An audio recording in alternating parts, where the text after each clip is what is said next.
Mutton তো আমরা নানান রকমভাবে রান্না করে খাই, কিন্তু একবারও কি বাঁধাকপি দিয়ে খেয়ে দেখেছেন কতটা টেস্ট আসে? এখন তো বাঁধাকপির সময়, তা চলুন ঝটপট করে রান্না করে নিই। 500 গ্রাম মাংস ছোট্ট করে কেটে সেটাকে ধুয়ে জল ঝরাতে দিয়েছি। আর এদিকে কড়াইতে 500 গ্রামের জন্য 100 তেল দিয়েছি, সরিষার তেল, পেঁয়াজ, আর দিয়ে দিচ্ছি ফোড়ন হিসেবে এখানে শুকনো লঙ্কা, তেজপাতা, এলাচ।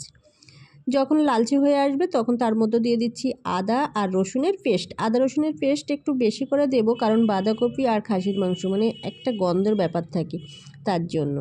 আর এই যে তারপরে একটু শুকনো লঙ্কা দিয়ে দিলাম, সাথে সাথে দিয়ে দিচ্ছি মাংস। ধুয়ে রাখা মাংস দেওয়ার পরেই লবণ দিয়ে দেব, দিয়ে এবারে ঢাকা দিয়ে রেখে দেব এখানে লো আঁচে প্রায় 20 মিনিটের মতো। মাংসটা সিদ্ধ হয়ে আসার অপেক্ষা করতে হবে। হ্যালো এভরিওয়ান, সবাই কেমন আছেন? আশা করি সবাই ভালো আছেন। প্রতিদিনের ন্যায় আজও একটা ছোট্ট রেসিপি নিয়ে চলে আসলাম। যদি রেসিপি ভালো লাগে কী করতে হবে? একটা লাইক দিয়ে পাশে থাকতে হবে, আর এভাবে বাড়িতে বানাতে হবে। কেমন হয়েছে কমেন্টে জানাতে হবে।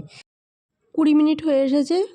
এবার ঢাকা সরিয়ে বাঁধাকপি মানে অল্প করে সিদ্ধ করে রেখেছিলাম আর আলু, সেগুলো দিয়ে দিচ্ছি। আর একে একে বেসিক মশলাগুলো দিয়ে দেবো। আর সাথে একটা স্পেশাল মশলা আছে, জায়ফল, জয়িত্রী, সাজিরে, সামরিচ, লবঙ্গ টবঙ্গ দিয়ে একটা সুন্দর করে মশলা করা আছে, সেই মশলাও দিয়ে দিচ্ছি।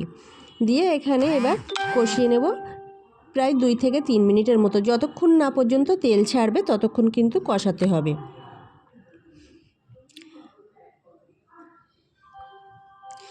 তেল ছাড়ার অপেক্ষায় আছি। আর খেতে কিন্তু দুর্দান্ত হয়। রান্না করবেন অবশ্যই বাড়িতে, আর জানাবেন কেমন হয়েছে। আমার তো খুব ভালো লাগে বাঁধাকপি দিয়ে, ফুলকপি দিয়ে মাংস রান্না করা। আর একটা হয় লাউ দিয়ে, আমার বিশাল ভালো লাগে, লাউ দিয়ে তো বেশি ভালো লাগে। যাই হোক, এই যে তেল ছাড়ছে, এবারে আমি জল দিয়ে দেব। এখানে অল্প করে জল দিয়ে দিচ্ছি। মাংস অলরেডি সিদ্ধ হয়ে এসছে 80%-এর মতো, সেই জন্য অল্প করে জল দিলাম। দিয়ে এখানে ভালো করে এবার ঢাকা দিয়ে আমি 20 মিনিটের মতো আবার রান্না করব। এই যে 20 মিনিট পরে চলে আসলাম।